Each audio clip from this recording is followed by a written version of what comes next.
اب اس طرف سب جانے کی ضرورت نہیں ہے، صرف دیکھ لیجئے آپ سماج میں اٹھا کر. یہ تو رہا خوشی کا موقع جہاں اللہ کے نبی اللہ کو، جہاں اپنی امت کو نہیں بھولے.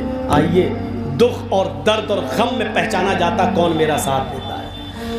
اللہ کے نبی فرماتے ہیں قیامت کا دنوں کا میدان محشر ہوگی، سورج سوا نیزے کے 1 میل کے فاصلے پر ہوگا، لوگ پسینے میں ڈوب رہے ہوں گے، کوئی ٹخنے کے برابر، کوئی پنڈلی کے برابر، کوئی گھٹنے کے برابر، کوئی کمر کے برابر، کوئی کاندھے کے برابر پسینے میں لوگ شراب پور ہوں گے.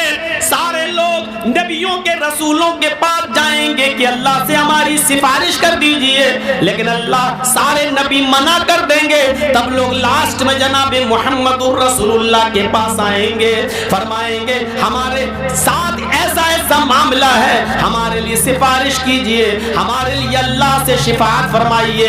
اللہ کے نبی صلی اللہ علیہ وسلم اپنی امت کا یہ حال دیکھیں گے، جو گناہگار ہیں جہنم کے کنارے پر کھڑے ہیں. اللہ کے نبی صلی اللہ علیہ وسلم کو اپنی امت کا غم ستائے گا، اسی وقت زمین کے اوپر سجدے میں گر جائیں گے.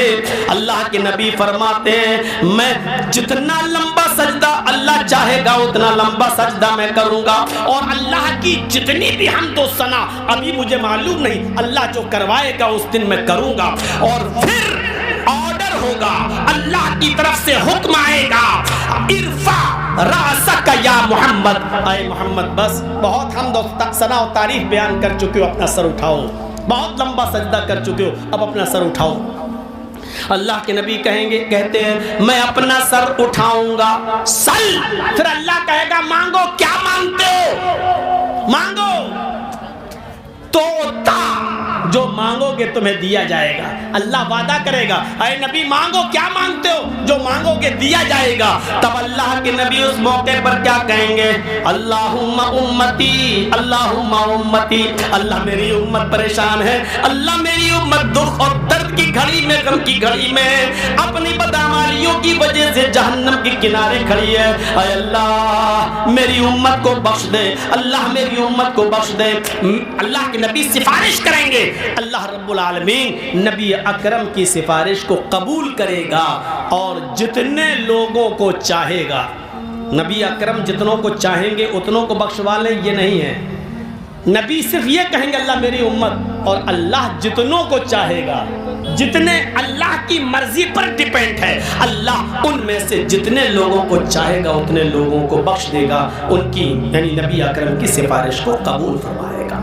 اس واقعے کے بعد ہم یہ بتانا چاہتے ہیں کہ جو خوشی میں بھی آپ کو نہ بھولے اور اتنے بڑے غم کی گھڑی میں بھی جو آپ کے ساتھ رہے، اس رسول کے ساتھ اٹھنے بیٹھنے لیٹنے سونے جاگنے کھانے پینے شادی بیاہ نماز روزہ حج زکات، اس پوری زندگی میں ہمارا رویہ کیا ہے اس رسول کے ساتھ جو ہمارے لیے خوشی میں بھی ساتھ دیتا اور غم میں بھی. کیا محبت ہے ہماری اس رسول سے. یہ واقعات جو ابھی ہم سنانے جا رہے ہیں آپ کو، ان واقعات کی لسٹ بعد میں آئے گی آپ کے سامنے. یہ واقعات اس لیے سنائے جاتے ہیں کہ عبرت حاصل کی جائے، ورنہ کیا مطلب ہے واقعات کو مثالوں کو دینے کا؟ کیا مطلب ہے؟ صرف اسی لیے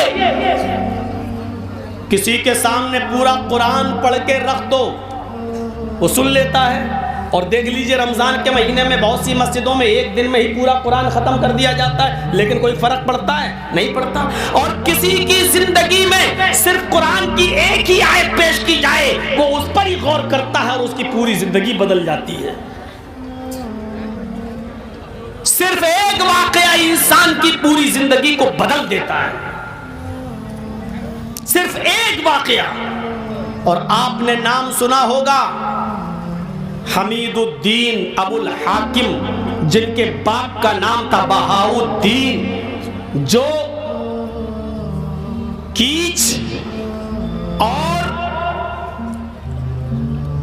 مروان کے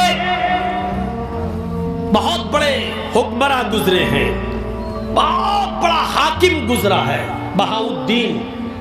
بہاؤالدین کے انتقال کے بعد اس کا بیٹا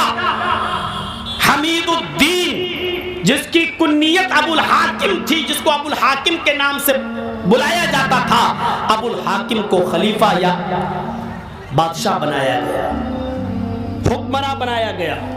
اور سنیے، آپ تعجب کریں گے، یہ ابو الحاکم 21 سال تک حکومت چلاتا ہے، 21 ایئرس، 21 سال تک اس نے حکومت چلائی، 21 سال تک۔ اس کا جو شہر تھا، شہر جہاں کا یہ حکمراں تھا، اس شہر کے بیچوں بیچ میں ایک باغ تھا، گارڈن، بہت خوبصورت باغ تھا۔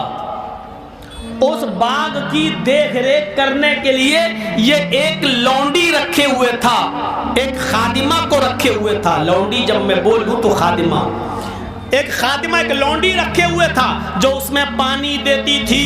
اور یہ ابو الحاکم اس باغ میں روزانہ جایا کرتا تھا اور تھوڑی دیر اس باغ میں آرام کرتا تھا۔ بڑا خوبصورت وہ گارڈن تھا، بڑا خوبصورت وہ باغ تھا۔ اس باغ میں یہ آرام کیا کرتا تھا اور اس آگ کے آرام کے لیے اس کی لونڈی، اس کی خادمہ اس کے بستر کو بچھایا کرتی تھی، جس بستر پر وہ آرام کرتا تھا۔ ایک دن لونڈی نے بستر بچھایا، جان گئی کہ اب ان کے آنے کا وقت قریب ہے۔ لونڈی کو احساس ہو گیا کہ اب آنے کا وقت قریب ہو گیا ہے ابو الحاکم کا، حمید الدین کا، اس کے آنے کا وقت قریب آ گیا ہے، میرے آقا کا، مالک کا۔ تو اس نے بستر بچھا دیا، بہت نرم گرم بستر تھا۔ ذرا توجہ ادھر دیجئے، نہیں چاہیے تو میرے بھائیوں ذرا تصور کریں آپ، اس بادشاہ نے کہ آنے کا وقت قریب ہو گیا تو اس نے بستر کو بچھا دیا، نرم گرم بستر، نرم و نازک بستر۔ ذرا توجہ کیجئے گا، یہ واقعہ میں اس لیے سنا رہا ہوں تاکہ آپ کی آنکھ کی نیند اڑ جائے، آپ کے اگر آنکھوں میں خمار ہو تو وہ غائب ہو جائے۔